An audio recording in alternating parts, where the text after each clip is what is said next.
kami dengan penyidik ini ibarat dua sisi mata uang yang walaupun berbeda tapi satu kesatuan. Kalau saya menyebutnya konsep suami istri, Prof. Suami istri. Sama dengan Pak Reda juga suami istri. Karena apa? Kalau kita tidur ya tidur bareng, kemudian kalau melek bareng juga gitu. Dengan pemidaan modern ini, kita kepolisian merasa tidak bangga apabila selnya itu banyak tersangka. Nah, itu sudah sejiwa dengan penuntut umum. Pak, KUHP baru memperkuat posisi Polri sebagai penyidik utama. Bagaimana kalau ada penyidik nakal? Selain Propam, pengawasan apa yang benar-benar bisa menghukum penyidik nakal? Oh, ada. Di KUHP itu ada.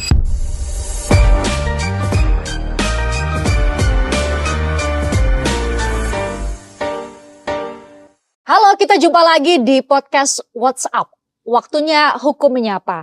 Ada Wakil Menteri Hukum, ya, Profesor Edward Hiarie. Ada juga Profesor Dr. Asep Mulyana SHM Hum, Jaksa Agung Muda Tindak Pidana Umum. Prof, makasih sudah hadir juga. Kemudian ada Brigjen Pol Iksantio Bagus Pramono SHMH. Makasih Pak Bagus sudah hadir. Kita akan bahas mengenai KUHP, KUHP dan Undang-Undang Penyesuaian Pidana, ya. Ada 3 produk hukum baru nih, Prof, yang sejak awal Januari itu udah trending sampai sekarang lah, Prof. Kenapa sih kita harus ada KUHP, ada KUHP baru, bahkan ada Undang-Undang Penyesuaian Pidana baru? Ada apa? Kenapa? Apa yang paling urgent? Kalau KUHP jelas ya, karena sudah lama, kita sudah merdeka 80 tahun, belum punya KUHP yang baru. Dari penyusunan itu sejak tahun 63 sampai 2022, jadi 59 tahun, kemudian disahkan 2 Januari 2023, diberlakukan 2 Januari 2026. Jadi itu memang keniscayaan yang harus kita punya KUHP yang baru. Ternyata ini berimplikasi kalau sudah punya hukum material, maka kita juga harus punya hukum formil. KUHP kita sudah lebih dari 45 tahun ya, tahun 1981 sampai 2026, sehingga memang ketentuan dalam KUHP baru itu belum diantisipasi oleh KUHP yang 1981. Jadi banyak sekali perkembangan hukum pidana yang dituangkan dalam KUHP, dan mau tidak mau, suka tidak suka, KUHP itu juga harus diperbaharui untuk menyesuaikan dengan KUHP yang baru. Ternyata di dalam KUHP itu sendiri ada pasal 613 yang menyatakan bahwa dalam jangka waktu 3 tahun harus dibuat undang-undang untuk menyesuaikan ketentuan pidana baik di dalam peraturan daerah maupun di luar KUHP. Sehingga muncullah Undang-Undang Nomor 1 Tahun 2026 tentang penyesuaian pidana. Sekali menyelam, minum air, sekali mendayung 2-3 pulau terlampaui. Ternyata dalam Undang-Undang Penyesuaian Pidana itu tidak hanya memberi guidance kepada peraturan daerah maupun ketentuan pidana di luar KUHP, tetapi juga sekaligus memperbaiki beberapa pasal dalam KUHP. Apa yang berbeda yang ditawarkan sama KUHP, KUHP baru sama Undang-Undang Penyesuaian Pidana? Karena paradigma hukum pidana sudah berubah, ya, dari keadilan yang hanya mengutamakan pembalasan, dia kemudian bertransformasi menjadi keadilan korektif, restoratif, dan rehabilitatif. Dan ini yang bisa dilaksanakan langsung oleh masyarakat, bahwa aparat penegak hukum tidak hanya fokus pada pelaku kejahatan, tetapi juga bagaimana memulihkan kerugian yang ditimbulkan dari kejahatan tersebut terhadap korban. Nah, saya coba uji kepada aparat penegak hukum kita, Prof. Apakah memang KUHP, KUHP sama Undang-Undang Penyesuaian baru ini, saya mulai dari Pak Bagus dulu nih. Apa yang menjadi kendala dalam tanda petik ketika masih diterapkan KUHP dan produk hukum lama gitu ya? Ada hal yang baru? Menurut kami dari penyidik, dari kepolisian, dengan adanya undang-undang ataupun KUHP dan KUHP yang baru, semakin lebih baik dan semakin lebih mudah. Dalam hal? Dalam hal koordinasinya dengan penuntut umum atau dengan kejaksaan. Di dalam KUHP yang lama itu tidak diatur tentang koordinasi antara penuntut umum dan penyidik. Di dalam KUHP yang baru ini bisa meminimalisir perbedaan pemahaman antara penuntut umum dan penyidik. Di situ sudah ada pasal yang mengatur. Itu yang bisa memberikan jawaban kepada masyarakat bahwasanya bolak-balik berkas atau waktu yang lama itu sudah bisa diakomodir di dalam KUHP yang baru. Kemudian ada pasal tentang tadi yang disampaikan oleh Pak Wamen, restoratif justice. Dengan pemidaan modern ini kita kepolisian merasa tidak bangga apabila selnya itu banyak tersangka. Nah, itu sudah sejiwa dengan penuntut umum, dengan Mahkamah Agung ya, dengan hakim, bahwasanya nantinya RJ ini ada sebagai rohnya. Bagaimana kehendak masyarakat itu dalam penegakan hukum inginnya cepat, murah, dan bisa sederhana. Oleh karena itu ini sudah diakomodir dengan tuntutan pemidanaan modern bahwasanya RJ, koordinasi dengan penuntut umum, semakin banyak nanti kita melakukan koordinasi itu hanya dibatasi dengan semuanya dengan limitasi waktu dengan KUHP yang baru ini. Tidak ada lagi yang kata-kata sesegera mungkin ini yang tidak bisa diukur. Nah, di KUHP yang baru ini limitasi waktunya jelas. Bagaimana 1 kali 24 jam, bagaimana nanti penyidik menyerahkan kepada penuntut umum 3 kali 24 jam, bagaimana nanti penuntut umum memberikan jawaban, kemudian pengawasan kita dengan P19-nya berapa kali, itu semua ada. Saya rasa itu sudah jelas di situ. Dibuat secara detail. Nah, konkretnya mungkin sudah apakah hanya terjadi koordinasi di atas kertas dalam hal pasal-pasal, Prof. Asep, atau memang ini akan sangat bisa diterapkan karena memang ya seharusnya praktiknya seperti itu gitu, bisa bersama-sama antara polisi, penyidik dalam hal ini dengan jaksa yang selama ini itu tahapan yang berbeda kan, Prof. Asep ya? Betul. Jadi memang tadi saya sependapat dengan Pak Bagus ya. Satu hal yang membedakan antara KUHP lama Undang-Undang 881 dengan KUHP baru ya 20/2005 ini adalah bagaimana pola hubungan koordinasi kami dengan penyidik. Jadi kalau istilah Prof. Edi itu kami dengan penyidik ini ibarat dua sisi mata uang yang walaupun berbeda tapi satu kesatuan. Kalau saya menyebutnya konsep suami istri, Prof. Karena apa?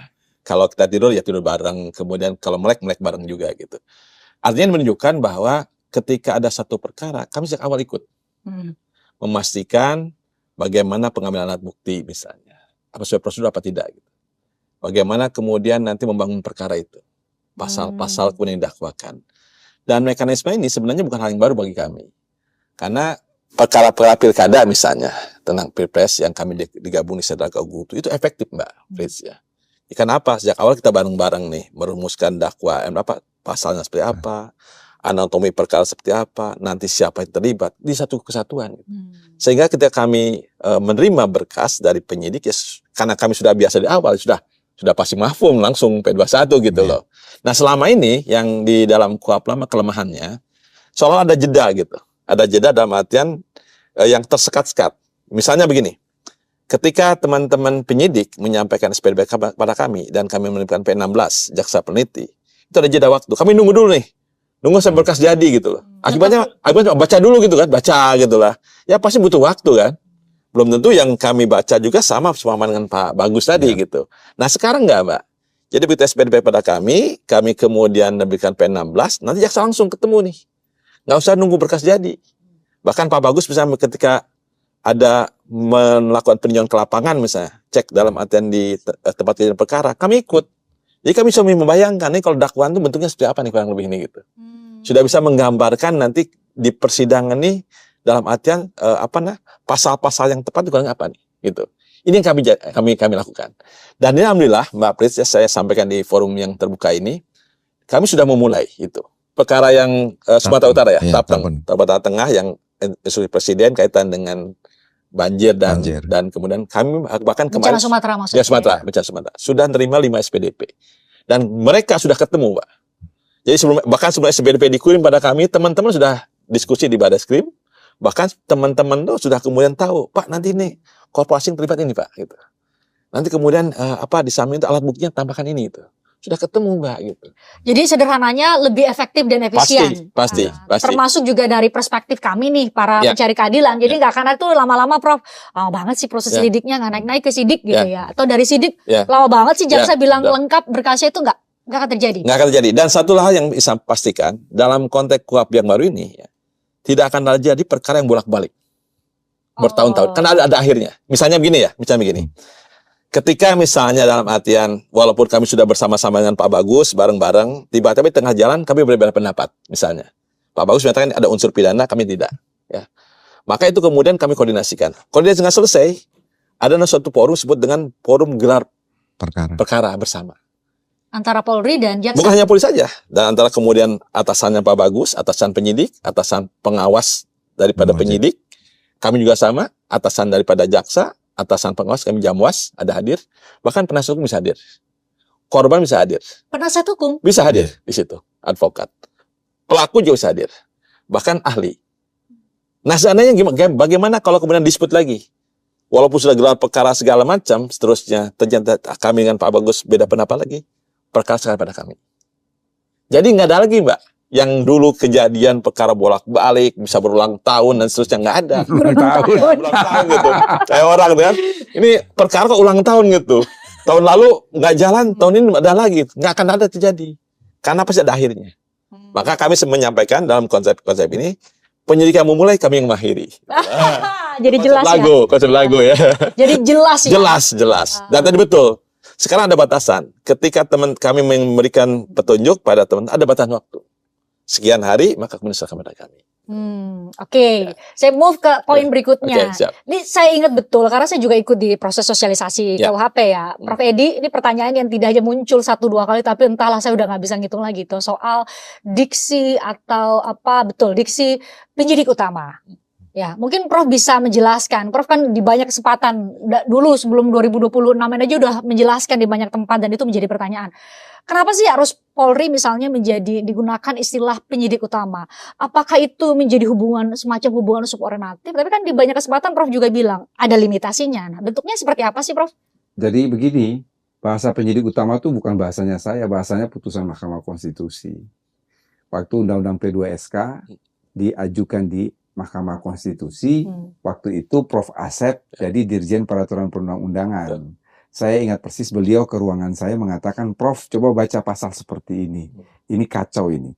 Karena pasal dalam Undang-Undang P2SK itu mengatakan bahwa tindak pidana di sektor jasa keuangan hanya dapat disidik oleh OJK. Berarti di luar OJK nggak boleh dong. Terus bagaimana dengan perkara yang kemudian berjubel yang sudah ditangani oleh Polri? Bahkan mengapa perkara itu diuji? Karena ada kejadian di lapangan, begitu undang-undang itu berlaku, serta-merta kan kalau ada tindak pidana di sektor jasa keuangan, penyidiknya harus OJK. Maka ada yang kemudian dikembalikan oleh jaksa. Karena betul bunyi undang-undangnya mengatakan OJK, maka diuji. Di dalam putusan MK itu, pertimbangan yang bersifat ratio residendi mengatakan bahwa Polri adalah penyidik utama. Sebetulnya konsekuensi penyidik utama itu adalah sebagai koordinator pengawasan penyidikan bagi satu penyidik pegawai negeri sipil, dua adalah penyidik tertentu. Hati-hati ketika membaca pasal 6 KUHP. Jadi Polri sebagai koordinator penyidik utama dan penyidik tertentu ini dikecualikan terhadap penyidik pada kejaksaan, pada KPK dan pada TNI AL. Maksudnya apa? Mereka ini bukan penyidik tertentu. Jaksa tidak pernah menyebutkan dia sebagai penyidik tertentu dalam Undang-Undang Kejaksaan. KPK juga tidak pernah menyebut dia adalah penyidik tertentu dalam Undang-Undang Kejaksaan. Kalau TNI AL sejak KUHP 81 memang dia adalah penyidik. Karena apa? Karena ada pesan dari UNCLOS yang kita ratifikasi bahwa memang untuk kejahatan di sektor maritim itu Angkatan Laut bisa ikut menyidik. Itu yang kemudian kita masukkan ke dalam KUHP. Tetapi saya mau katakan begini, bahwa Polri sebagai penyidik utama bukan berarti penyidik tunggal. Kan ada penyidik pegawai negeri sipil dan penyidik tertentu. Nah, dia melaksanakan fungsi koordinasi dan pengawasan. Tetapi ini sekali lagi kalau Christian baca pasal 2, asas diferensiasi fungsional yang menitik beratkan pada penyidikan pada Polri, penuntutan pada kejaksaan, kemudian hakim untuk mengadili, advokat memberikan bantuan hukum dan menuduhkan perkara secara profesional dan proporsional, serta pembimbing kemasyarakatan yang melaksanakan tugas pembinaan terhadap terpidana atau narapidana. Ini membawa konsekuensi, 1, Polri itu adalah penyidik utama, 2, jaksa itu adalah penuntut umum tunggal. Itu sengaja kita kunci di pasal 64. Jadi seandainya di kemudian hari ini ada perkembangan bahwa seperti kasus korupsi kan KPK melakukan fungsi penyidikan dan penuntutan. Iya kan? Misalnya di kemudian hari ada satu kejahatan mau dibuat terobosan. Udahlah ini penyidik dan penuntut pada satu lembaga. Boleh, tetapi penuntut umumnya tetap dari jaksa. Sengaja dikunci, karena itu single prosecution system. Oh, jadi tidak salah ketika memahami itu atau ya, memaknai itu bahwa ini Polri, penyidik Polri berada di atas penyidik-penyidik lembaga lain yang punya penyidik gitu ya. Tidak. Fungsi Oh. koordinasi. Oh. Melaksanakan. Itu bukan hal yang baru, Fristian. Itu ada dalam pasal 6 KUHP yang lama ada. Cuma kan undang-undang yang lahir belakangan tidak taat asas. Nah, ini kita kembalikan. Ditertibkan. Kita kembalikan kepada semula.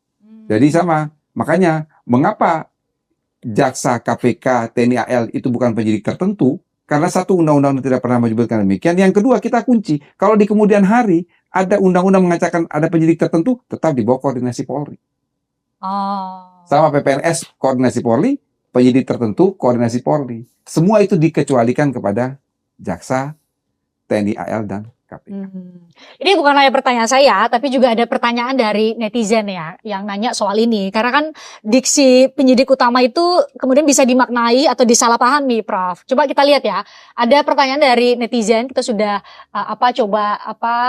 tanya. Ini sengaja kita tutup namanya ya, supaya nanti malah di ini lagi, di follow ya, nanti dicari akunnya ya. Ini pertanyaan gini, penyidik utama itu artinya polisi jadi bosnya semua penyidik yang lain ya, atau gimana? Nah, mohon jelaskan. Ya, itu saya kira ya orang beranggapan demikian ya, tapi sebenarnya tidak.